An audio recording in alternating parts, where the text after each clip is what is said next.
Ziegler. Inspiring true performance. A number of years ago, Laurie Majors, my executive assistant, got a phone call from a lady in Birmingham, Alabama. At the end of the conversation, she said, Zig, she said, I believe this woman thinks she's got an impossible problem, but I believe you can solve that problem with her in just a few minutes if you will spend that time with her. I said, well, Laurie, tell her to meet me backstage. I'll get there about 10 minutes early. My schedule was such that was about all I had. Well, I got there, and I was on backstage behind the curtain on one side. She spotted me from the other side, and as she walked across the stage, I have never seen as much anger in a human being in my life as I saw in her. She almost started crying when she saw me. She said, oh, I'm just so glad to see you. I got this horrible job. I hate it. I hate everything about it. I hate everybody down there. I mean, you talking about negative nails. She was it. She said, can you help me? Now, understand, I've only got about 10 minutes. So I looked at her, and one thing I have learned, I don't do counseling, but I talk with a lot of people who do, in psychology, psychiatry, and the ministry. And they tell me that everybody who comes to you with a problem are not necessarily looking for a solution. I couldn't understand that for a long time. Why do they bring you a problem if they don't want to solve it? Well, I can tell you why. They want to tell you about it, you about it, you about it, you about it, and you about it. And if you foul up the deal and solve the problem, they can't tell you again, you again. They want the attention that goes with the problem, and every company just about it has that kind of an individual. They want the attention that goes with griping and complaining. Well, I looked at the lady, and it wasn't unkindly, but firmly I said to her, yes, and you know, ma'am, I'm afraid your problem is about to get worse. She said, what do you mean? I said, I believe they're going to fire you. She was stunned. I couldn't have stunned her more if I'd hit her in the face with a bucket of ice water. She said, fire me? Why on earth would they fire me? The inflection in her voice clearly said, they're the bad guys, I'm the good guy. Why don't they fire them and keep me? Have you ever noticed that people who are the problem never recognize that they are? They're in complete denial. They think denial is just a river in Egypt. Why would they fire me? I said, ma'am, I don't believe there's a company in America big enough to contain this much poison in one small spot.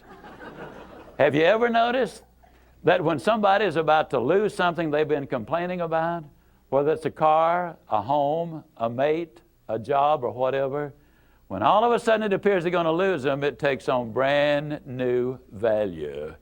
She looked at me and said, well, what can I do? I said, do you really want to know? She said, yes, I do. That's the reason I came to see you. I came looking for help, but you sure haven't been any help so far. I said, well, ma'am, I've got an idea, and I will absolutely guarantee you it positively, definitely, absolutely will work if you will just do it. She said, I'll try anything within reason. I said, okay, when you get home tonight, all of your household tasks are complete. It's bedtime. Get off in a room right by yourself. Get a sheet of paper out, and at the top of it write, I like my job because. She interrupted me. She said, that'll be easy. I don't like nothing about that job. Don't like nothing about those people down there. And I said, well, just as a matter of curiosity, do you work there for benevolent reasons, or do they pay you for working there? She said, well, I got to confess, they pay me. And I said, and you don't like to be paid?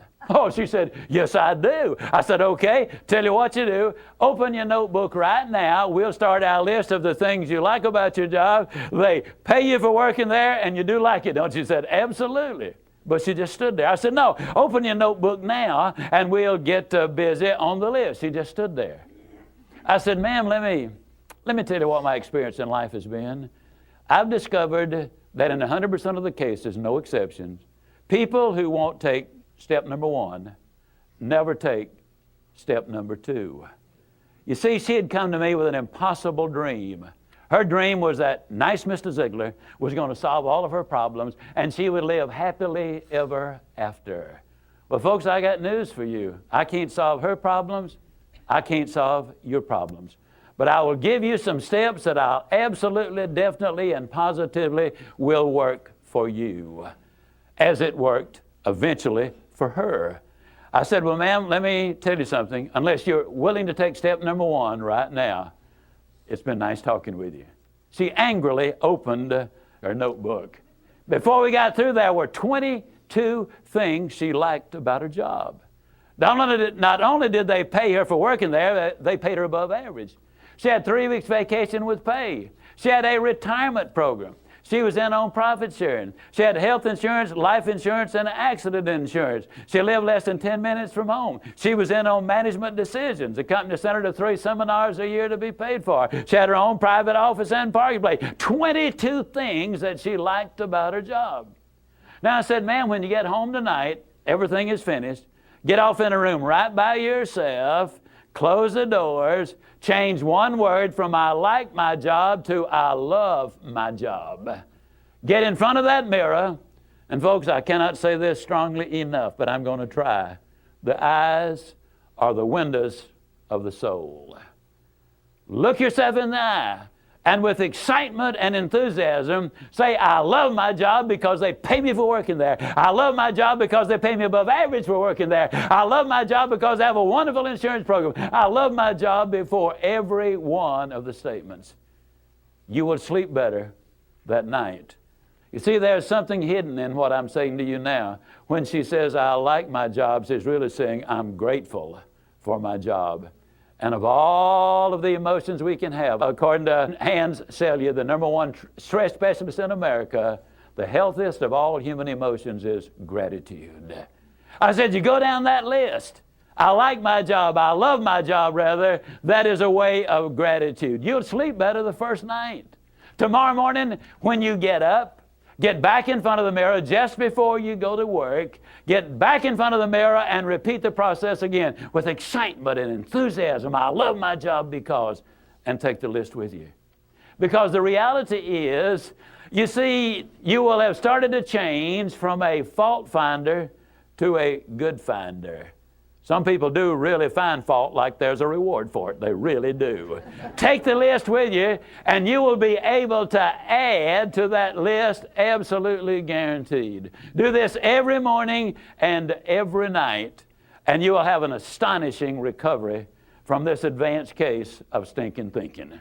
Now, I didn't say that to her, but I'm saying it to you. That's what it was. It was an advanced case of stinking thinking.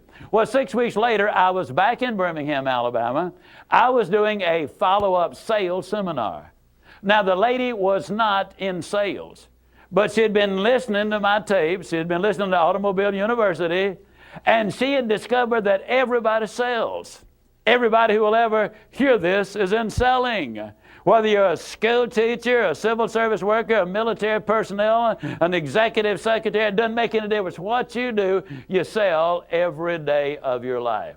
There she was at the sales seminar, seated on the front row, grinning so wide she could have eaten a banana sideways. I'm telling you, you're talking about somebody that was excited. She was turned on. I said, well, how you doing? She grinned even more broadly and said, Mr. Ziegler, I'm doing wonderfully well. And thank you for asking. She said, you cannot believe how much those people down there have changed.